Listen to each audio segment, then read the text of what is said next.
మనందరికీ తండ్రి అయినటువంటి దేవునికి స్తోత్రములు చెల్లిస్తూ, ఆయన కుమారుడైన క్రీస్తు యేసు వారికి కూడా స్తుతులు చెల్లిస్తూ, క్రీస్తు వారి పేరట ఆరాధనకు యోగ్యుడైనటువంటి కన్నతండ్రి అయిన దేవునిని హృదయపూర్వకంగా ఆరాధించడానికి చేరి వచ్చిన నా ప్రియ సహోదరులకు, సోదరీమణులకు నా హృదయపూర్వకమైన వందనాలు, శుభాలు తెలియజేస్తూ ఉన్నాను. ఈ లాక్డౌన్లో మన గృహాలలో మనల్ని కాపాడిన మన కన్న తండ్రి అయిన దేవునికి మరొకసారి స్తోత్రములు, స్తుతులు మీ సమక్షంలో చెల్లిస్తూ ఉన్నాను. ఎందుకంటే ప్రపంచవ్యాప్తంగా ఎంతోమంది కరోనా వ్యాధికి గురవుతున్నారు, బాధపడుతున్నారు, మరికొందరైతే చనిపోతూ ఉన్నారు. నేటికి 3 లక్షల మంది కరోనా వ్యాధి వల్ల కన్నుమూశారు. కొన్ని లక్షల మంది కరోనా వ్యాధి బారిన పడి ఇబ్బంది పడుతూ ఉన్నారు. వారి గురించి ఎన్నో కోట్ల రూపాయల ఖర్చు అవుతూ ఉంది. ఎంతో మంది వేల సంఖ్యలో, లక్షల సంఖ్యలో మరి సిబ్బంది కష్టపడుతూ ఉన్నారు. వేలాది సంఖ్యలో డాక్టర్స్ మరి రాత్రనక పగలనక శ్రమిస్తూ ఉన్నారు. ఇటువంటి భయంకరమైన పరిస్థితిలో కూడా మనల్ని కాపాడిన మన తండ్రి అయిన దేవునికి మనం ఎంతో రుణస్థులమై ఉన్నాం. కనుక ఆ రుణాన్ని బట్టి మన హృదయపూర్వకంగా కృతజ్ఞతాస్తుతులు చెల్లించవలసిన వారమై ఉన్నాం. ప్రియమైన దేవుని వారలారా, మరి ఎప్పటి వరకు ప్రార్థనలో దేవునికి స్తుతులు చెల్లించారు, పాటల ద్వారా కూడా దేవునికి స్తుతులు చెల్లించారు అని, ప్రభు యేసు నామాన్ని గణపరిచారు అని, ఆత్మీయమైన పాటలతో మరి బుద్ధి తెచ్చుకున్నారు అని, మేలుకొన్నారు అని, మరి సంతోషంతో ఆనందంతో మీరు ఉండి దేవుని వాక్యానికి మరి వినటానికి సిద్ధంగా ఉన్నారు అని నేను హృదయపూర్వకంగా మరి ఆశిస్తూ, నేను అనుకుంటూ మరి ఈ వాక్య సందేశాన్ని ప్రారంభిస్తూ ఉన్నాను. మీరందరూ కూడా దేవుని వాక్యాన్ని వినటానికి మరి ప్రార్థనాపూర్వకంగా సిద్ధపడి ఉన్నారు అని నేను భావిస్తూ మరి ఈనాటి వాక్య పరిచర్యను ప్రారంభిస్తూ ఉన్నాను.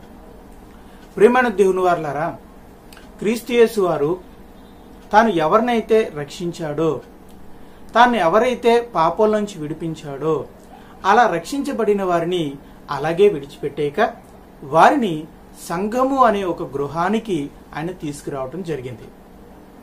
అలా మనల్ని ఎందుకు సంఘంలోనికి నడిపిస్తూ ఉన్నాడు అనంటే, మనం సహవాసంలో ఉండాలి అని. ప్రియమైన దేవుని వారలారా, మరి సహవాసంలో మనం ఎందుకు ఉండాలి? ఆనాడు తొలినాడులో 3000 మంది బాప్తీసం తీసుకుంటే ఆ 3000 మంది కూడా అపోస్తల యొక్క సహవాసంలోనికి చేర్చబడ్డారు అని మనం చూసాం. అలాగే అనుదినము రక్షించబడుతున్న వారిని అంతకు ముందుగా రక్షించబడిన వారి యొక్క సహవాసంలోనికి దేవుడు చేర్చుచున్నట్టుగా మనం బైబిల్లో అపోస్తల కార్యాల్లో చదువుకున్నప్పుడు మనకి తెలుస్తుంది. అంటే రక్షించబడిన వారిని దేవుడు విడిచిపెట్టక వారిని క్రీస్తు యొక్క సహవాసంలోనికి, క్రైస్తవుల యొక్క సహవాసంలోనికి తీసుకొస్తూ ఉన్నాడు, వారి సహవాసంలో ఉంచుతున్నాడు. ఎందుకని? సహవాసము ప్రియమైన దేవుని వల్ల రక్షించబడిన వ్యక్తి ఒంటరిగా ఉంటే అతడు సన్నగిల్లిపోవచ్చు, అతని విశ్వాసం తప్పిపోవచ్చు.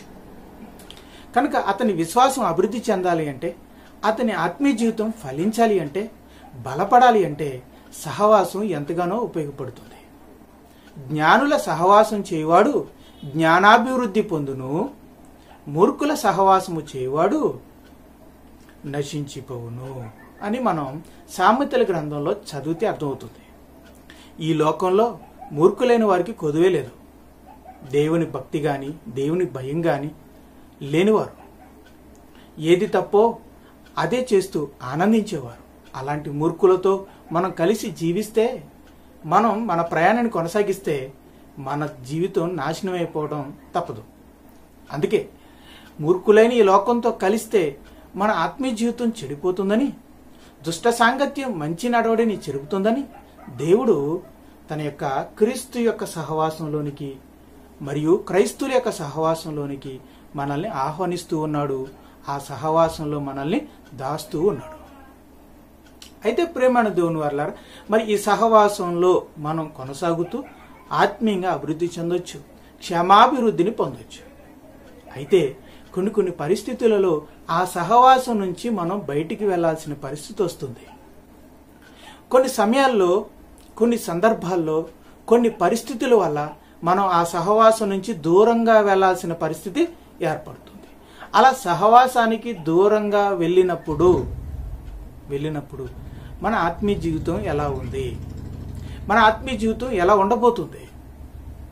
ప్రేమైన దేవుని వారలారా, మరి సహవాసానికి దూరంగా భక్తి జీవితం, సహవాసములో ఉన్నప్పుడు భక్తి జీవితం చాలా మంచిగా ఉంటుంది, అభివృద్ధి చెందుతుంది. కానీ సహవాసానికి దూరంగా మన భక్తి జీవితం ఎలా ఉండబోతుంది అనేది మన మీదే ఆధారపడి ఉంది. ఒక్కసారి మరి ఎలా ఉండబోతుంది అనేది మనం తీసుకునే నిర్ణయాన్ని బట్టి ఉంటుంది. సహవాసానికి వేరుగా, దూరంగా మనం కొన్ని పరిస్థితుల వల్ల వెళ్లాల్సి వస్తుంది. ఉదాహరణకి, ఆనాడు అపోస్తుల బోధలోను, రొట్టె విరుచుటి యందును, ప్రార్థన యందును, సహవాసమునందును ఎడతెగక ఉన్నటువంటి ప్రారంభ యెరూషలేము క్రైస్తవులు ఆనాడు గొప్ప హింసల వల్ల యెరూషలేములో నుంచి బయటికి వెళ్ళిపోవాల్సిన పరిస్థితి ఏర్పడింది. మనం ఇంతకు ముందు వారం మనం ఈ విషయాన్ని ఆలోచించాం. అలా సహవాసానికి దూరంగా వెళ్ళిపోయిన వారు మొదట్లో జ్వలించే జ్వాలలా వెలిగారు, సువార్తను ప్రకటించారు. కాలం గడిచే కొలది పోయే కొలది వాళ్ళ ఆత్మీయ జీవితాల్లో కొంతమంది, అందరూని నేను అనటం లేదు, కొంతమంది ఆత్మీయ జీవితాలు పడిపోయినట్టుగా మనకి కనపడుతుంది. అంటే శోధనలో పడిపోయేవారుగా ఉన్నారు, జ్ఞానంలో కొదువైన వారుగా ఉన్నారు, వాక్య ప్రకారంగా ప్రవర్తించిన వారుగా ఉన్నారు, క్రియలు లేని విశ్వాసులుగా ఉన్నారు, నోటి మాటను అదుపులో పెట్టుకోలేని వారుగా ఉన్నారు, వ్యభిచారులారా అని లోకంతో స్నేహం చేసే వ్యభిచారులుగా ఉన్నారు, ద్విమనస్కులుగా ఉన్నారు, కొందరైతే పూర్తిగా పాపులుగా మారిపోయారు. కొందరైతే తమ భక్తి జీవితాన్ని కాపాడుకున్నా మరికొందరి పరిస్థితి ఎలా ఉందండి. కనుక సహవాసానికి దూరమై, సహవాసం నుంచి వేరై కొంతమంది వాళ్ళ భక్తి జీవితాల్లో సన్నగిలిపోయారు, తప్పిపోయారు, దేవునికి దూరం అయిపోయారు, పాపులుగా మారిపోయారు, ద్విమనస్కులుగా మారిపోయారు, లోకంతో స్నేహం చేసేవారుగా మారిపోయారు. అంటే మొదటి కాలంలో యెరూషలేము నుండి దూరంగా వెళ్ళిపోయిన వారి యొక్క భక్తి జీవితాలు మనం ఆలోచిస్తే, మొదట్లో జ్వలించిన జ్వాలలా ఉన్న కాలక్రమేణా వాళ్ళ ఆత్మీయ జీవితాలు సన్నగిలిపోయినట్టుగా మనకి బైబిల్లో చూస్తూ ఉన్నాం. కాబట్టి సహవాసానికి దూరంగా ఉన్నప్పుడు మన ఆత్మీయ జీవితాన్ని చాలా జాగ్రత్త పరచుకోవాలని, చాలా జాగ్రత్త ఉండాలని మీకు ప్రభు వాక్యాన్ని బట్టి అంతకుముందే తెలియజేశాను, మరొకసారి తెలియజేస్తూ ఉన్నాను. సహవాసానికి దూరంగా భక్తి జీవితం అంటే అది సామాన్యమైన విషయం కాదు. మీకు ఒక ఉదాహరణ చెప్పానండి. ఒక బొగ్గు కణము, ఒక బొగ్గు ముక్కని మనం నిప్పు కణాల్లో వేసినప్పుడు అది అంటుకుంటుంది, రాజుకుంటుంది, అది కూడా నిప్పుగా మారుతుంది. ఆ నిప్పు కణమును ఆ కుంపటిలో ఉంచినంతసేపు అది కూడా మరి మండుతూనే ఉంటుంది. అలా మండుతున్న ఆ నిప్పు కణాన్ని తీసి మనం వేరుపరిచి ఆ కుంపటిలో నుంచి, లేదా ఆ నిప్పుల కణంలో నుంచి, ఆ నిప్పులలో నుంచి, ఆ కొలిమిలో నుంచి ఆ నిప్పు కణాన్ని తీసి పక్కన పెడితే అదేమవుతుంది? కొంతసేపు వెలిగి ఆ తర్వాత చల్లారిపోతుంది. కనుక ఒక నిప్పు కణం నిప్పుల్లో ఉన్నంతసేపు మండుతుంది, నిప్పు నుంచి దూరం అవగానే ఆరిపోతుంది. అలాగే క్రైస్తవుడు సహవాసంలో ఉన్నంతసేపు మండే దీపంలా ఉంటాడు, వెలిగే దీపంలా ఉంటాడు. అయితే సహవాసం నుంచి దూరంగా వెళ్ళినప్పుడే పరిస్థితులు తారుమారవుతాయి. అలా దూరమైన వాళ్ళందరూ చెడిపోతారనేది నా ఉద్దేశం కాదు, కానీ చెడిపోయే అవకాశం ఉంది. దేవుని పిల్లలకు దూరంగా, సంఘానికి దూరంగా ఉంటూ, లోకానికి దగ్గరగా ఉంటూ, లోకంలో సహవాసం చేస్తూ సహజీవనంగా ఉన్నప్పుడు మన ఆత్మీయ జీవితం సన్నగిల్లే అవకాశం ఉందని, ఇదిగో యెరూషలేము నుండి దూరంగా వెళ్ళిపోయిన బ్రతుకులను, వెళ్ళిపోయిన వారి జీవితాలని మనం పరిశీలించినప్పుడు మనకు అర్థమైంది. కాబట్టి ఎందుకైనా మంచిది సహవాసానికి దూరంగా ఉన్న మీరు మీ ఆత్మీయ జీవితం విషయంలో జాగ్రత్తగా ఉండండి, ఒక్కసారి మిమ్మల్ని మీరు ప్రశ్నించుకోండి అని చెప్పడం జరిగింది. ప్రియమైన దేవుని వారలారా, సహవాసానికి వేరుగా, సహవాసానికి దూరంగా మన భక్తి జీవితాన్ని కొనసాగించటం అంటే అది సామాన్యమైన విషయం కాదు. అయినప్పటికీ అందరూ పడిపోతారు, అందరి భక్తి జీవితాలు సన్నగిలిపోతాయి అని నేను అంటం లేదు. అందుకే సహవాసానికి దూరంగా ఉండి కూడా వెలిగే దీపాలుగా, ప్రజ్వలించే దీపాలుగా కొంతమంది నీతిమంతులు జీవించారు, వాళ్ళ భక్తి జీవితాన్ని కాపాడుకున్నారు. ఈరోజు అలాంటి వాళ్ళ జీవితాన్ని ఆలోచించి మనం ప్రేరణ పొందుదాం. మనం కూడా సహవాసానికి దూరంగా ఉన్న దేవునికి మాత్రం దగ్గరగా జీవిస్తూ మనలో వెలిగిన దీపాన్ని ఆరిపోనివ్వకుండా ప్రజ్వలించేలా చేసుకోవడానికి ప్రభు కృపను ఆశ్రయిద్దాం. చూద్దామా? ప్రియమైన దేవుని వారలారా, గత కాలంలో సహవాసానికి దూరమై తమ భక్తి జీవితంలో సన్నగిల్లిపోయిన వారి జీవితాలు మనం చూసాం. ఈరోజు మనం సహవాసానికి దూరమైన తమ భక్తి జీవితాన్ని కాపాడుకున్న విజయవంతులను మనం చూడబోతున్నాం. అలాంటి వారి జీవితాల్లో మనం చూడబోతున్నాం. బైబిల్ నుంచి చూద్దాం. సో అటువంటి వారు ఎవరంటే బబులోను చెరకు వెళ్ళిపోయిన దేవుని పిల్లలు. బబులోను చెరకు వెళ్ళిపోయిన వారిలో కొంతమంది భక్తులు ఉన్నారు. ఆ భక్తులు చెరలోనికి వెళ్ళిపోయిన తమ భక్తి జీవితాన్ని విడిచిపెట్టుకోకుండా తమ భక్తి జీవితాన్ని కాపాడుకున్నారు, జాగ్రత్త పరుచుకున్నారు, తమ భక్తి జీవితంలో వర్ధిల్లారు. ఏంటి అసలు ఈ చరిత్రను మరొకసారి ఆలోచిద్దామా? దేవుడు ఇశ్రాయేలీలను ఐగుప్తు దేశం నుంచి విడుదల చేసి, అంటే 430 సంవత్సరాలు వాళ్ళు బానిసలుగా ఉన్నారు.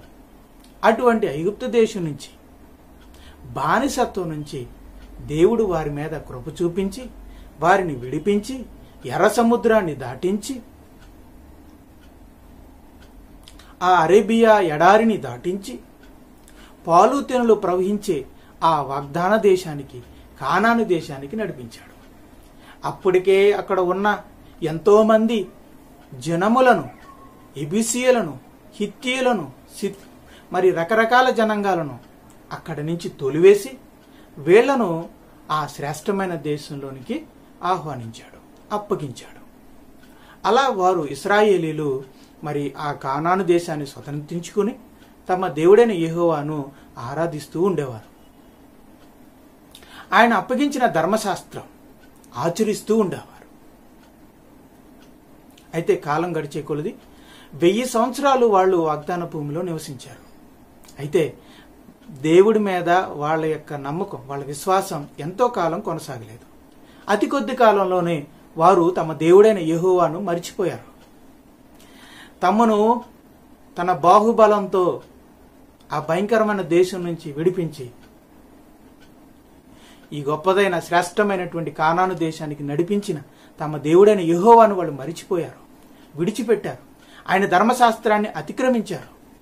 అంతేకాకుండా ఆయనకి కోపం పుట్టించేలా ఆయన కళ్ళ ముందే వేరే జాతులకు చెందిన లేదా వేరే దేశాలకు చెందిన మరి దేవతలను మరి వాళ్ళు పూజించడం మొదలుపెట్టారు.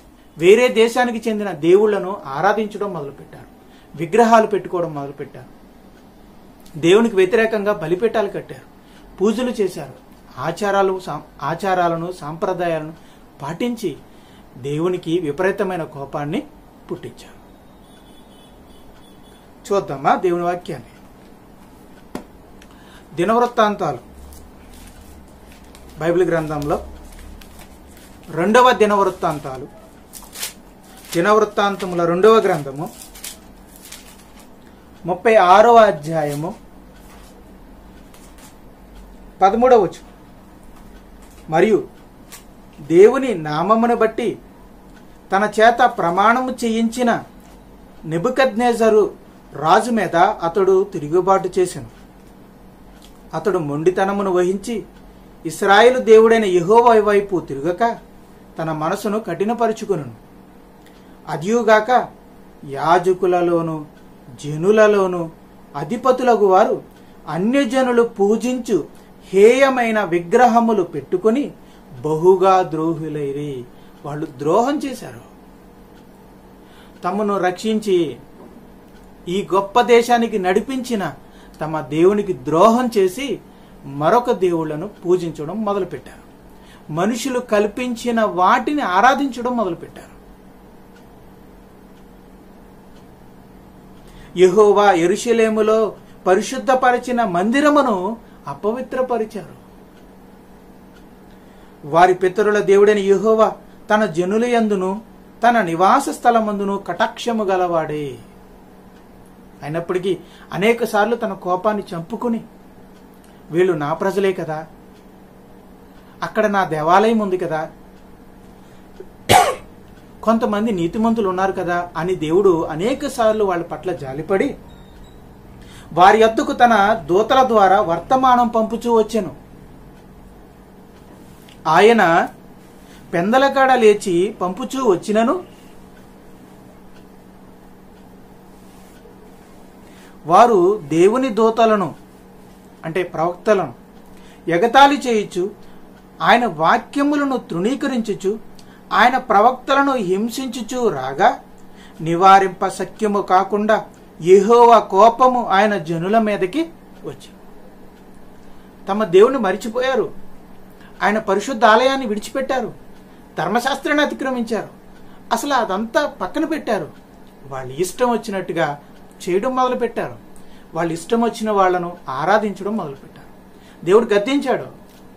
అనేక సార్లు తన సేవకుల ద్వారా వాళ్ళ మనసులు తిప్పడానికి ప్రయత్నం చేశాడు. కానీ ఆయన మాటలు విని తమ మనసును తిప్పుకోవడానికి ఇశ్రాయేలీయులు సంసిద్ధంగా లేరు. యూదులు కఠినులైపోయారు. ఇక దేవుడు ఆగలేకపోయాడండి. వాళ్ళ విపరీతమైన కార్యాలకు, వాళ్ళ విపరీతమైన పనులకు దేవుడు విసిగిపోయి వాళ్ళు చేస్తున్న పనులకు ఆయన ఉగ్రుడైపోయాడు. ఉగ్రుడైపోయి ఏం చేశాడు? 17వ వచనం, ఆయన వారి మీదకి కల్దీయుల రాజును రప్పింపగా అంటే బబులోను రాజును రప్పింపగా అతడు వారికి పరిశుద్ధ స్థలముగా ఉన్న మందిరములోనే వారి యవనులను ఖడ్గము చేత సంహరించెను. అతడు యవనుల యందైనను యువతుల యందైనను ముసలి వారందైనను నెరసిన వెంట్రుకల వారి అందైనను కనికరింపలేదు. దేవుడు వారందరినీ అతని చేతికి అప్పగించెను. మరియు బబులోను రాజు పెద్దవేమి చిన్నవేమి దేవుని మందిరపు ఉపకరణములన్నిటినీ, యెహోవా మందిరపు నిధులలోనిదేమి, రాజు నిధులలో ఉన్నదేమి, అధిపతుల నిధులలో ఉన్నవేమి, దొరికిన ద్రవ్యమంతయు బబులోనుకు కొనిపోయెను. 20వ వచనం, ఖడ్గము చేత హతులు కాకుండా తప్పించుకొనిన వారిని అతడు బబులోనుకు తీసుకుని పోయెను. ఉన్న వాళ్ళందరినీ చంపేశాడు. యవనస్తుల్ని, యువతుల్ని,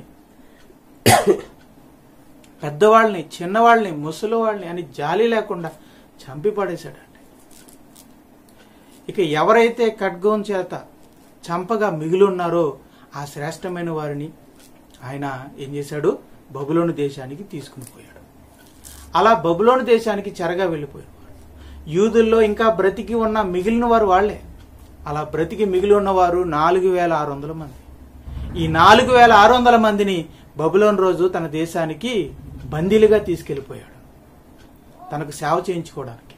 అలా 4600 మంది యూదులు బబులోను చెరకు వెళ్ళిపోయారు. అందరూ చనిపోతే మిగిలిన వారు మాత్రం చెరలోనికి వెళ్ళారు. ఒకప్పుడు చెరలో ఉన్న వీరిని దేవుడు విడిపించి తీసుకొచ్చాడు. ఈరోజు మరలా బబులోను దేశానికి చెరకు వెళ్తున్నారు. ఎందుకు ఈ పరిస్థితి ఏర్పడింది? వీళ్ళకి ఈ పరిస్థితి ఎందుకు ఏర్పడింది? తమను చెరలో నుంచి విడిపించుకొచ్చిన తమ దేవుని పట్ల వాళ్ళు నమ్మకంగా లేరు గనుక, భక్తి జీవితాన్ని కొనసాగించలేదు గనుక, తమ దేవుణ్ణి వాళ్ళు విడిచిపెట్టారు గనుక, తమ దేవునికి నమ్మద్రోహం చేశారు గనుక. ప్రియమైన దేవుని వారలారా, తమను విడిపించిన దేవుణ్ణి మరిచి వాళ్ళు నమ్మక ద్రోహం చేస్తే దేవుడు వారిని ఏం చేశాడు? మరలా చెరలోనికి పంపించేశాడు. ఇక్కడ ఒక విషయాన్ని మనం గమనించాలి. దేవుడు మనల్ని పాపమనే, అపరాధమనే సాతాను యొక్క బానిసత్వంలోంచి విడిపించాడు క్రీస్తు యేసు రక్తం ద్వారా. అలా విడిపించబడి స్వాతంత్ర్యాన్ని పొంది ఒక క్రైస్తవుడిగా జీవిస్తున్నాడు. నీవు నీ భక్తి జీవితాన్ని కాపాడుకోకుండా ప్రార్థన ద్వారాను, దేవుని వాక్యము ద్వారాను, నీలో ఉన్న పరిశుద్ధాత్మ ద్వారాను, అలాగే దేవుడు నీకు ఇచ్చిన సహవాసము ద్వారాను నీ భక్తి జీవితాన్ని నువ్వు కాపాడుకోకుండా నువ్వు నీ ఇష్టం వచ్చినట్టుగా ప్రవర్తించి నీ భక్తిని వదిలిపెట్టి నీ దేవునికి నువ్వు కోపరప్పిస్తే, నీ దేవునికి నువ్వు నమ్మకద్రోహం చేస్తే మరలా దేవుడు నిన్ను ఏం చేస్తాడు? మరలా పాపానికి అప్పగిస్తాడు. అప్పుడు అతని మొదటి స్థితి క్షమించాలి అప్పుడు అతని కడపటి స్థితి ఏమవుతుంది? మొదటి స్థితి కంటే దారుణంగా మారిపోతుంది. కాబట్టి ప్రియమైన దేవుని వల్ల రక్షించబడిపోయాం, మా పాపాలు క్షమించబడిపోయాయి, మేము నీతిమంతులం అయిపోయాం, మేము రక్షించబడిన వారమని ప్రియమైన దేవుని వల్ల గర్వించొద్దు, ధీమా వద్దు. పడిపోకుండా మిమ్మల్ని మీరు చూసుకోండి. దేవునికి నమ్మక ద్రోహం చేయకుండా చూసుకోవాలి. లేదంటే మరలా పాపపు బానిసత్వంలోనికి పంపించి మనల్ని శిక్షకు పంపిస్తాడు. దానికి ఉదాహరణ ఇశ్రాయేలీలు. ఒకప్పుడు వారు బానిసత్వంలో నుంచి వచ్చారు, మరలా బానిసత్వంలోనికి వెళ్తున్నారు. కారణం నమ్మకంగా లేకపోవడం, తమ దేవునికి ద్రోహం చేయడం. కాబట్టి మన నమ్మకత్వాన్ని మనం మరిచిపోయి దేవునికి ద్రోహం చేసి మనం ఇష్టం వచ్చినట్టుగా జీవిస్తే దేవుడు మరలా పాపపు బానిసత్వంలోనికి మనల్ని పంపించేస్తాడు అనడానికి ఇది ఒక చక్కటి ఉపమానం, దృష్టాంతం. సరే, బబులోను చెరకి వెళ్ళిపోయిన వాళ్ళ పరిస్థితి ఎలా ఉందో ఒకసారి చూద్దాం. దానియేలు గ్రంథము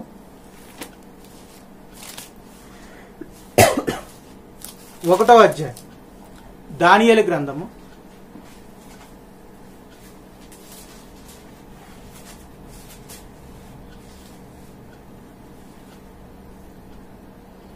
1వ అధ్యాయము 3వ వచనం.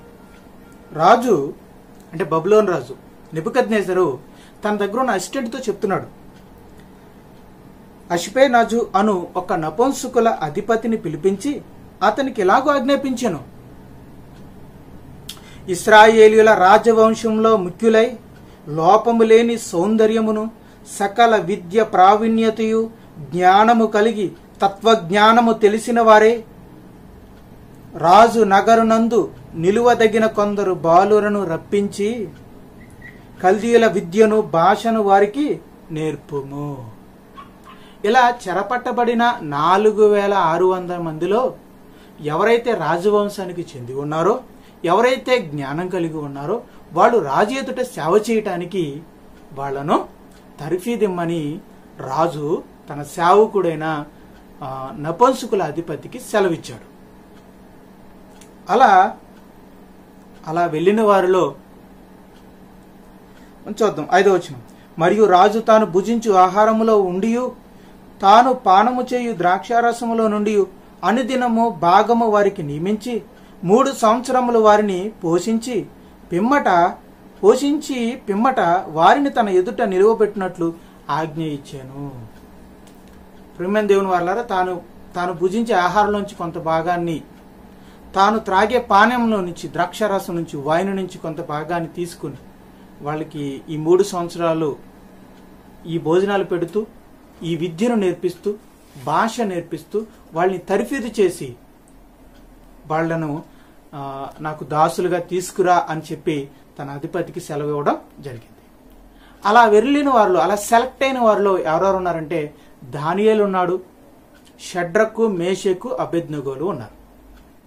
నిజానికండి షడ్రకు, మేషకు, అబేద్నెగో అనేది వాళ్ళ అసలైన పేర్లు కావు. వాళ్ళ పేర్లు ఏంటంటే చూద్దాం. 6వ వచనం. యూదులలో నుండి దానియేలు, హనన్య, మిషాయేలు, అజర్య అనువారు వీరిలో ఉండిరి. దానియేలు పేరు ఓకే, కానీ షడ్రకు, మేషకు, అబేద్నెగోల అసలు పేర్లు ఏంటంటే హనన్య, మిషాయేలు, అజర్య. అంటే తమ ఇశ్రాయేలుల నామాన్ని ఆయన ఏం చేశాడు? తీసివేసి వాళ్ళకి వాళ్ళ దేవతల పేర్లు పెట్టడం జరిగింది. యెహోవా నామమును కలిగిన వారి యొక్క పేర్లను తీసివేసి, చూడండి, యెహోవా అను పేరు కలిగిన వాళ్ళ పేర్లలో యెహోవా అనేది ఉంది. యా అనే అక్షరం వచ్చింది అంటే అందులో యెహోవా అనే నామం ఇమిడి ఉంది. ఆ యెహోవా నామాన్ని కలిగి ఉన్న వాళ్ళ పేర్లను తీసివేసి వాళ్ళ దేవతలను స్మరించే విధంగా వాళ్ళ దేవతల పేర్లను వాళ్ళ దేవుళ్ళ పేర్లను పెట్టడం జరిగింది. అంటే తన నోటితో యెహోవా అనే పేరు కూడా పలకడం రాజుకి ఇష్టం లేదు. తన దేవుడు పేర్లను పెట్టుకున్నాడు అంటే తన దేవుళ్ళ పేర్లను దేవతల పేర్లను స్మరించాలి అనేది ఆయన ఉద్దేశం. అంతటి విగ్రహారాధికులు, అంతటి అన్ని జనులుగా బబులోను రాజు ఉన్నాడు. అటువంటి రాజు సన్నిధిలో వీళ్ళు బానిసలుగా ఉన్నారు, బందీలుగా ఉన్నారు. ఇప్పుడు రాజు నుంచి ఒక ఆజ్ఞ వచ్చింది. ఈ బాలురలను పెంచి పోషించి నాకిచ్చే ఆహారంలో నుంచి కొంత భాగాన్ని వాళ్ళకి ఇచ్చి, నా వంటి ఆహారాన్ని నాకు అందించే ఆహారాన్ని కొంత భాగం వాళ్ళకి అందించి, వాళ్ళకి కల్దీల భాషను అభ్యసింపచేసి నా ఎదుటికి తీసుకురామని నపుంసకుల అధిపతికి సెలవు ఇవ్వడం జరిగింది. ఓకేనండి, రైట్. ఇప్పుడు దానియేలు మరి సమయం అంటే చదువుకుంటూ వెళ్ళటం వలన సమయం సరిపోదు గనక నేను మీకు క్లుప్తంగా వివరించడానికి ప్రయత్నం చేస్తాను. అప్పుడు దానియేలు అతనితో పాటు ఉన్న ముగ్గురు అండి, మొత్తం నలుగురు. ఎవరో ఆ నలుగురు అంటే దానియేలు, హనన్య, మిషాయేలు, అజర్య. ఈ నలుగురు కూడా ఆ అధిపతి దగ్గరికి వెళ్ళి తమ అధిపతి దగ్గరికి వెళ్ళి ఒక రిక్వెస్ట్ కోరుకున్నారు. వాళ్ళు ఒక విన్నతిని చేయటం జరిగింది. ఏంటి ఆ విన్నతో చూద్దాం. 8వ వచనం, రాజు భుజించు భోజనమును పానము చేయు ద్రాక్షారసమును పుచ్చుకొని తన్ను అపవిత్రపరుచుకొనకూడదని దానియేలు ఉద్దేశించి ఏం చేశాడు? తాను అపవిత్రుడు కాకుండునట్లు వాటిని పుచ్చుకొనకుండా సెలవేమని నపుంసకుల అధిపతిని వేడుకొనగా. ప్రేమణ దేవుని వారలారా, రాజు విందు ఎలా ఉంటుందో మీ అందరికీ తెలుసు. రకరకాల మాంసాహారంతో ఉంటుంది. రుచికరమైన భోజనాలు, శ్రేష్టమైన భోజనాలు, ఎంతో విలువైన భోజనాలు రాజు విందులో ఉంటాయి. అలాంటి భోజనాలను కేటాయించి వాళ్ళకి పెట్టమని ఆజ్ఞాపిస్తే దానియేలు అంటున్నాడు, అవి నాకు వద్దు, నాకు శాకాహారాలే ఇవ్వండి, కాయగూరలే పెట్టండి. ఈ 3 సంవత్సరాలు నేను శాకాహారమే తింటాను, కాయగూరలే తింటాను, దయచేసి నాకు అవకాశం ఇవ్వండి, నాకు ఈ మాంసాలు వద్దు అంటున్నాడు. నిజంగా అండి, చక్కటి మాంసాహారాన్ని వండి పెడితే ఎవరు కాదంటారు చెప్పండి? నిజంగా చెప్పండి. పైగా యూదులు శాకాహారులు కాదు, మంచి మాంసాహారులు. కాబట్టి యూదులకు మాంసాహారం అంటే చాలా ఇష్టం. మీకైనా నాకైనా యూదులకైనా మాంసాహారం అనగానే కొంచెం ఆసక్తి ఉంటుందన్నమాట. మరి మాంసాహారాన్ని పెడతాను అంటే, రుచికరమైన భోజనాలు పెడతానంటే దానియేలు వద్దంటాడు. ఎందుకని? తమకు శాకాహారమే పెట్టమని ఎందుకు అడుగుతున్నాడు? ప్రేమణ దేవుని వల్ల ఇక్కడ పరిస్థితి ఏంటంటే, రాజు దగ్గరకు వచ్చే ఈ భోజనాలన్నీ కూడా విగ్రహార్పితమై ఉంటాయి.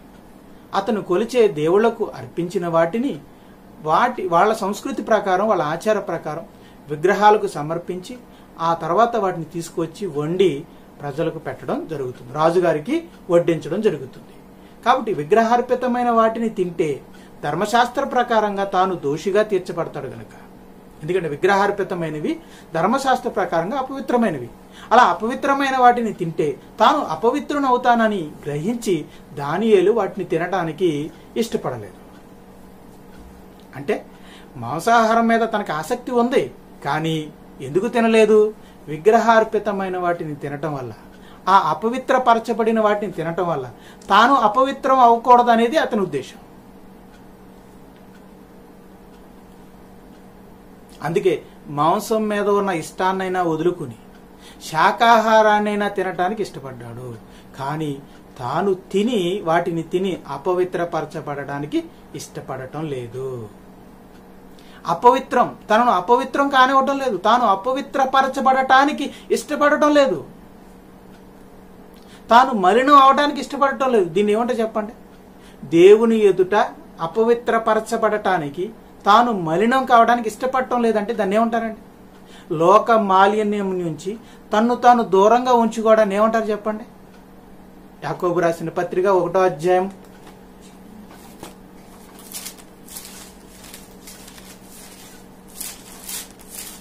1వ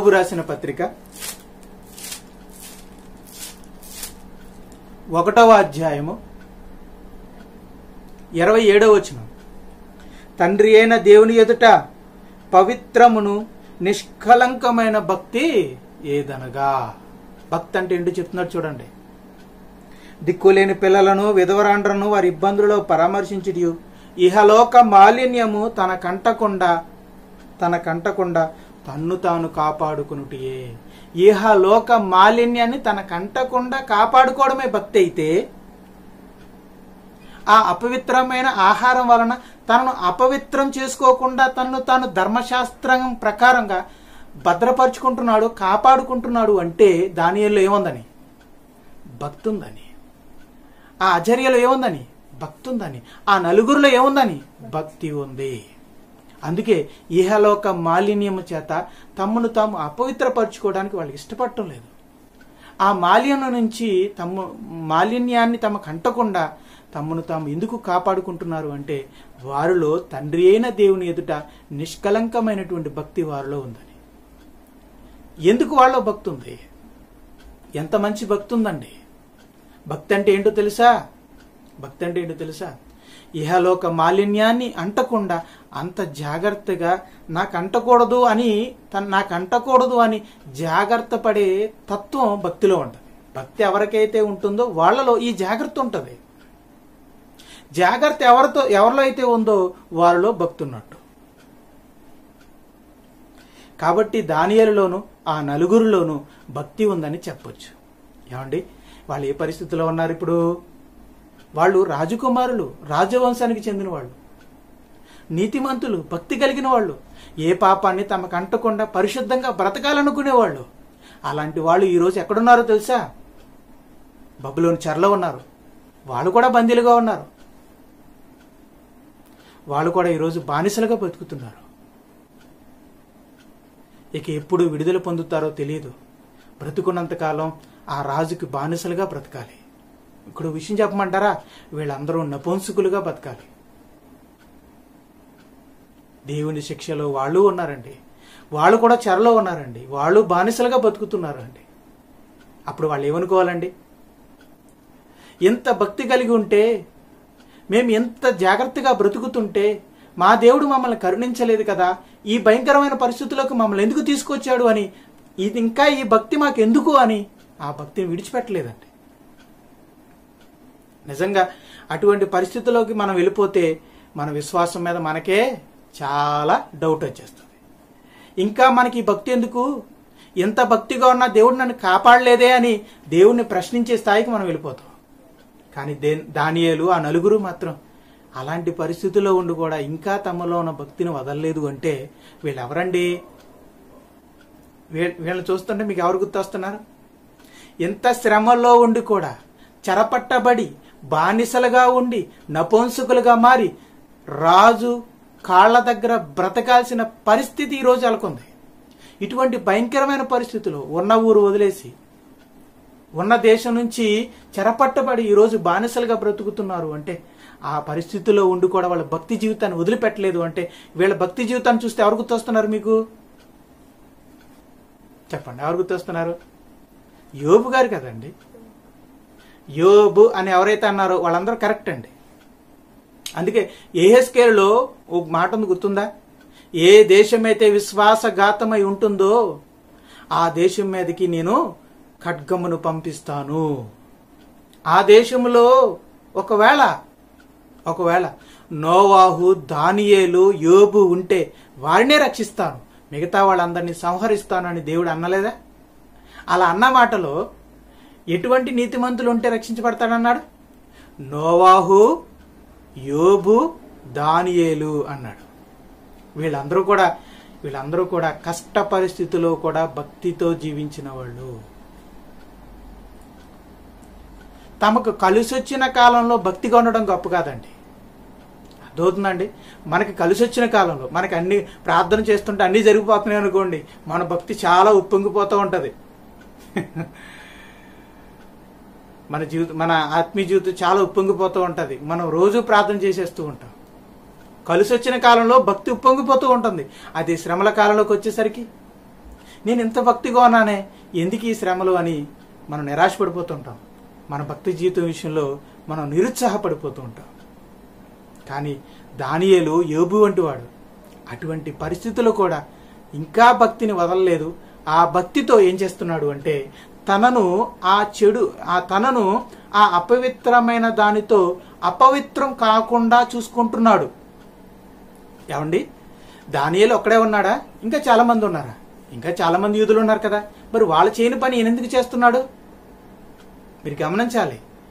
అక్కడ యూదులైన బాలురులో చాలా మంది ఉన్నారు. అయినప్పటికీ వీళ్ళు మాత్రమే భక్తి కలిగి ఉన్నారు. ఓకేనండి, రైట్. ఇంకా కొంచెం ముందుకి వెళ్దాం. అలా భక్తిగా ఉన్న తర్వాత మరి సమస్య ఏంటంటే, మరి మాంసాహారం తిన్నవాడు పుష్టిగా ఉంటాడు, శాకాహారం తిన్నవాడు సన్నబడిపోతాడు. మరి రాజు దగ్గరికి తీసుకెళ్ళినప్పుడు వాళ్ళేమో బలంగా ఉన్నారు, వీళ్ళేమో సన్నగా ఉన్నారు. ఎందుకు ఇలా చేసావని విచారణ చేసినప్పుడు విషయం బయటపడితే రాజుగారు అధిపతిని చంపేస్తారు కదా. అందుకే అధిపతి అన్నాడు, అమ్మ బాబు ఇలా చేస్తే రాజుగారు నన్ను చంపేస్తారు అన్నాడు. అప్పుడు ఆ సమస్యను దేవుడే పరిష్కరించాడు. నిజంగా అండి, మాంసాహారమును తిన్న వారి కంటే శాకాహారము తిన్న నలుగురే బలంగా పుష్టిగా ఉన్నారంట. ఇది నిజంగా ఆశ్చర్యమైన విషయం. కాబట్టి ప్రేమైన దేవుని వారలారా, అంటే వాళ్ళు గమనించింది ఏంటంటే, అంటే శాస్త్రీయంగా వాళ్ళు గమనించుకున్నది ఏంటంటే, ఇలా చక్కగా మాంసాహారాన్ని తిన్నవాళ్ళు, అన్ని రకాల భోజనాలు తిన్నవాళ్ళు, రాజు విందు భోజనం చేసిన వాళ్ళు పుష్టిగా ఉన్నారు, పుష్టిగా ఉండాలి. కానీ దానికి విరుద్ధంగా జరిగింది. అంటే దేవుడు ఆశ్చర్యం చేశాడు, అద్భుతం చేశాడు. నిజంగా మనం భక్తి కలిగి మన భక్తిని నిలబెట్టుకోవడం కోసం మనం సాహసం చేస్తే దేవుడే ఒకవేళ ఆ సాహసంలో రిస్క్ వస్తే ఆ రిస్క్ని సాల్వ్ చేయడానికి దేవుడు ఇన్వాల్వ్ అవుతాడు అనడానికి ఇదొక నిదర్శనం. మన భక్తిని కాపాడుకోవడం కోసం మనం ఒకవేళ సాహసం చేస్తే ఆ సాహసంలో మనల్ని కాపాడడానికి దేవుడు సిద్ధమే అనడానికి ఇదొక ఉదాహరణ. ఓకేనండి. తర్వాత రెండో విషయం అంటే, దానియేలు గారు తన భక్తి జీవితాన్ని విడిచిపెట్టలేదు. అందువల్ల ఆయన మరి చాలా అభివృద్ధి పొందారు, రాజు మన్నలు పొందారు. దేవుడు ఆయన బాగా మంచిగా హెచ్చించాడు. ఆయన బానిసగా ఉన్నా, మరి ఒక బానిసగా ఆయన ఉన్నా, మరి ప్రతి రాజు సన్నిధిలోనూ ఆయన ప్రధానుడుగాను ముఖ్యుడుగాను దేవుని చేత హెచ్చించబడ్డాడు. బబులోను రాజు కాలంలో ఆయన హెచ్చించబడ్డాడు. ఆయన కుమారుని యొక్క కాలంలో కూడా ఆయన హెచ్చించబడ్డాడు. ఆ తర్వాత బబులోను రాజులు పరిపాలన అయిపోయిన తర్వాత మాదీయ పారసీకుల పరిపాలన వచ్చింది. బబులోను రాజ్యం వెళ్ళిపోయాక మాదీయుల రాజ్యం వచ్చింది. బబులోను రాజ్యకాలంలో ఆయన రాజులకు సేవ చేశాడు, మాదీయుల కాలంలో కూడా ఆయన సేవ చేశాడు. మరి ఇక్కడ మనం చూస్తే ఆయన మాదీయుల కాలంలో ఒక రాజు కింద ఆయన ఉన్నాడు. ఆయన టాలెంట్ని చూసి ఆ రాజు ఏం చేశాడంటే, ఆయన నిజంగా అధికారులందరికంటే ఆయన్ని హెచ్చించాడు. దానియేలు గ్రంథము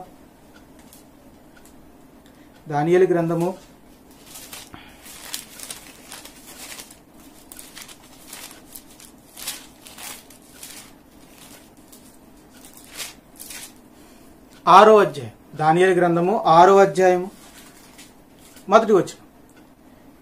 తన రాజ్యమంతటిపైన అధిపతులుగా ఉండుటకే 120 మంది అధిపతులను నియమించుటకు దర్యావేషుకు ఇష్టమైను. అంటే నెబుకద్నెజర్ రాజు పరిపాలన అయిపోయింది, ఆయన కొడుకు బెల్షెజర్ పరిపాలన అయిపోయింది. ఆ తర్వాత దర్యావేషు రాజు పరిపాలన వచ్చింది. అంటే 3వ రాజు అండి ఈయన. మరి ఎంతమంది రాజులు మారారో తెలియదు కానండి, ఈయన మాదీయుల పారసీకుల యొక్క రాజు అండి. ఈయన ఆ రాజ్యానికి చక్రవర్తి దర్యావేషు. ఈ దర్యావేషు పరిపాలనలో కూడా దానియేలు ఉన్నాడండి, బతికే ఉన్నాడు. పెద్దవాడైపోయాడు, పెద్ద వయసు వచ్చేసింది.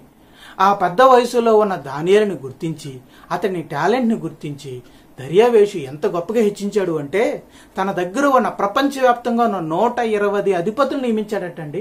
ఆ 160 మంది అధిపతులకు 3 ప్రధానులు పెట్టాడంటండి.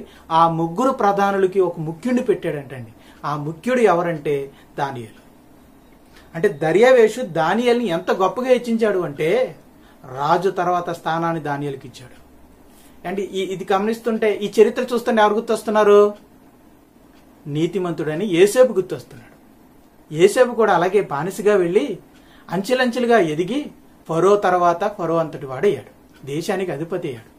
ఈరోజు దానియేలు ఒక బానిసగా వెళ్ళి దర్యావేషు కాలంలో ప్రపంచానికి అధిపతిగా రాజు తర్వాత అధిపతిగా ఆయన పరిపాలన చేయడం జరిగింది. అధికారాన్ని చెలాయించాడు ఆయన. అంటే యోసేపుని దేవుడు ఎలా హెచ్చించాడు? ఒక దేశానికి హెచ్చించాడు, కానీ దానియేలుని అయితే ఒక ప్రపంచానికి అధికారిగా హెచ్చించాడు. ఈ విషయం పెద్దగా మనం గమనించాం, కానీ ఇది నిజం. ప్రపంచాన్ని పరిపాలించిన దర్యావేషు తర్వాత స్థానాన్ని ఆక్రమించాడు దానియేలు. ఒక ఐగుప్తు దేశానికి రాజు కింద అధికారిగా యోసేపు ఉంటే, ప్రపంచానికి రాజుగా దర్యావేషు ఉంటే, ఆ దర్యావేషు కింద అధిపతిగా దానియేలు ఉన్నాడు. ఇది ఆ దేశంలో ఉన్న వాళ్ళు ఓర్చలేకపోయారు. ఆ రాజ్యంలో ఉన్న జ్ఞానులు, అధిపతులు వాళ్ళందరూ కూడా అసూయపడిపోయారు. అదేంటి, ఒక బానిసగా ఉన్నవాడిని మన మీద కంటే గొప్పగా హెచ్చించేస్తాడా? మనకంటే జ్ఞానాతను మనకంటే గొప్పవాడా ఏంటి? అతనికి ఎందుకెంత గొప్ప స్థానం ఇచ్చాడు అని ఆ లోకల్గా ఆ రాజ్యానికి చెందిన జ్ఞానులు, ఆ రాజ్యానికి చెందిన ఉద్యోగులు అసూయపడడం మొదలుపెట్టారు. రాజేమో అతనిలో ఉన్న మంచితనాన్ని, జ్ఞానాన్ని చూశాడు, హెచ్చించాడు. కానీ కిందనున్న వాళ్ళు, ఆ రాజ్యానికి చెందిన వాళ్ళు అది తట్టుకోలేకపోయారు. అంతే కదండి, బానిసగా వచ్చినవాడు తమ మీద పెత్తనం చేస్తుంటే ఎలా ఉంటా చెప్పండి?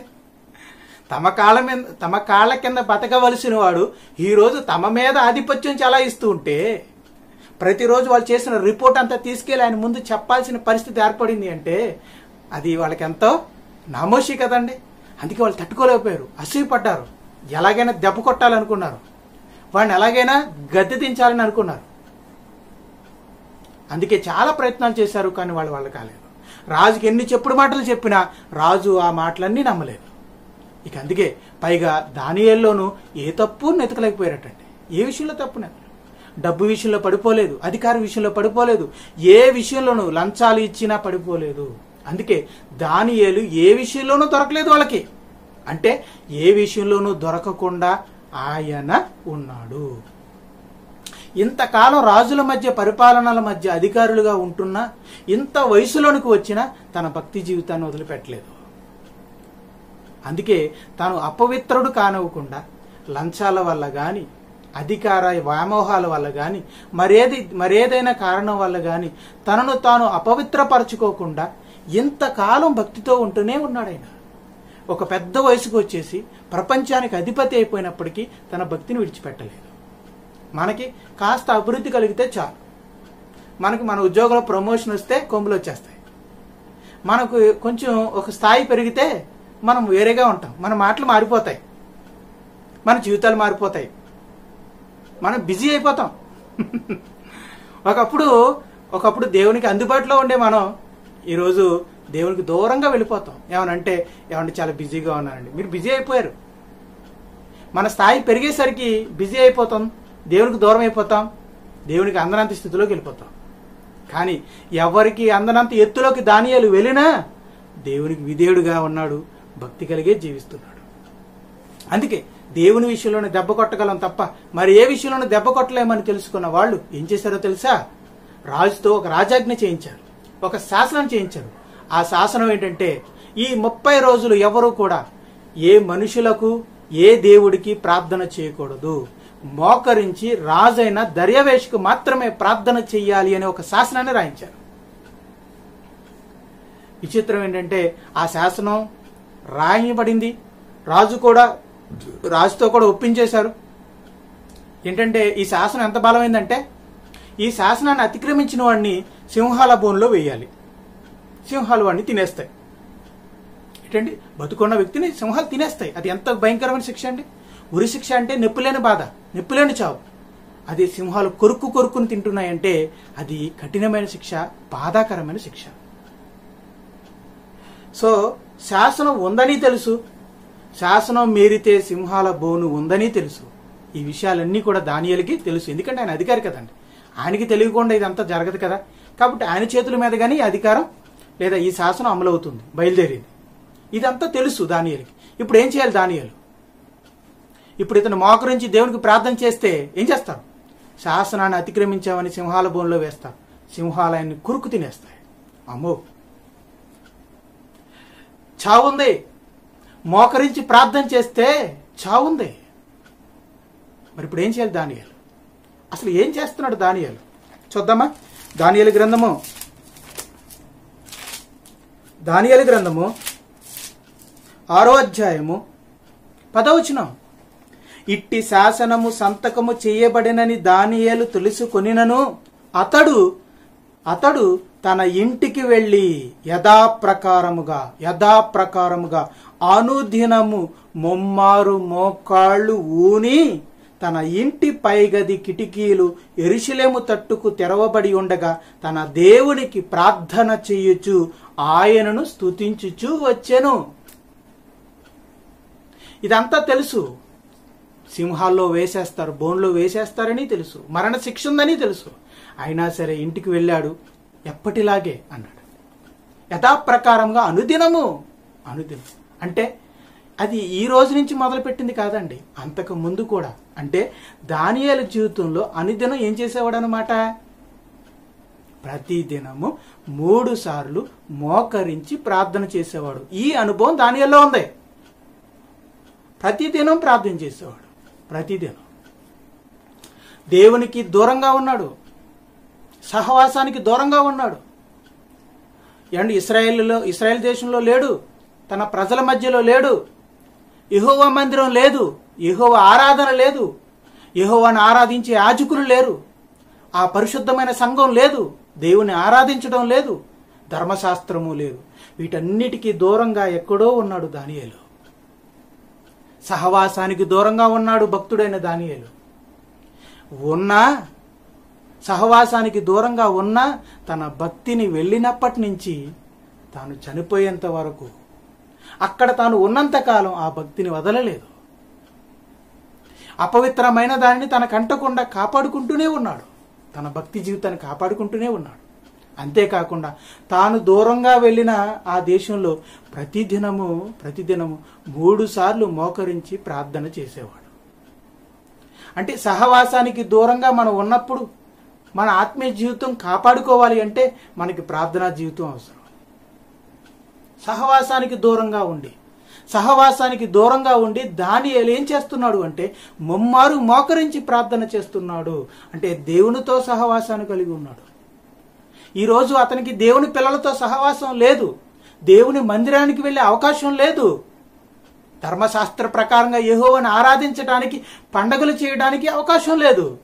అయినప్పటికీ తన ఇంటిలోనే, తన గదిలోనే తాను మోకరించి ప్రార్థన చేస్తూ దేవునితో సంబంధాన్ని కలిగి ఉన్నాడు.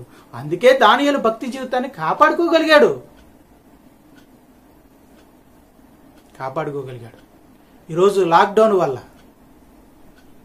దేవునికి దూరంగా, దేవుని పిల్లలకు దూరంగా, దేవుని సంఘానికి దూరంగా, ఈరోజు సహవాసానికి దూరంగా మీరు ఉన్నారు అంటే మీ భక్తి జీవితాన్ని మీరు కాపాడుకోవాలి అంటే ప్రార్థనా జీవితం చాలా అవసరం.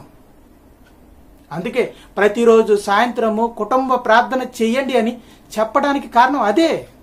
ప్రతిరోజు కుటుంబ ప్రార్థన, ప్రతిరోజు అనుదిన వాక్య ధ్యానం, ప్రతిరోజు బైబిల్ పరీక్ష, ప్రతిరోజు ఎందుకు జరగాలి? ఎందుకంటే ప్రతిరోజు మిమ్మల్ని మెంగడానికి అపవాది సిద్ధంగా ఉంటాడు కనుక. వాడు ప్రతిరోజు సిద్ధంగా ఉంటాడు మిమ్మల్ని మెంగటానికి. అందుకే ప్రతిరోజు ప్రార్థన కావాలి, ప్రతిరోజు బైబిల్ చదవాలి, ప్రతిరోజు అనుదిన వాక్యం వినాలి. లేదంటే గర్జించే సింహలా వస్తున్న అపవాది మనల్ని మింగేస్తుంది.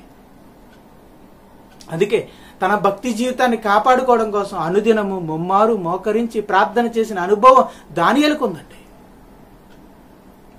ఎప్పటిలాగే శాసనం వచ్చింది, మోకరించి ప్రార్థన చేస్తే చంపేస్తామనే శాసనం వచ్చినా మోకరించి ప్రార్థన చేయడానికి దానియేలు సిద్ధపడ్డాడు. ఏం జరిగింది? వాళ్ళు చూశారు, రాజుకు చెప్పారు, రాజు శిక్ష వేశాడు. ఏం చేశారు? ఆయన తీసుకువెళ్ళి ఏం చేశారు?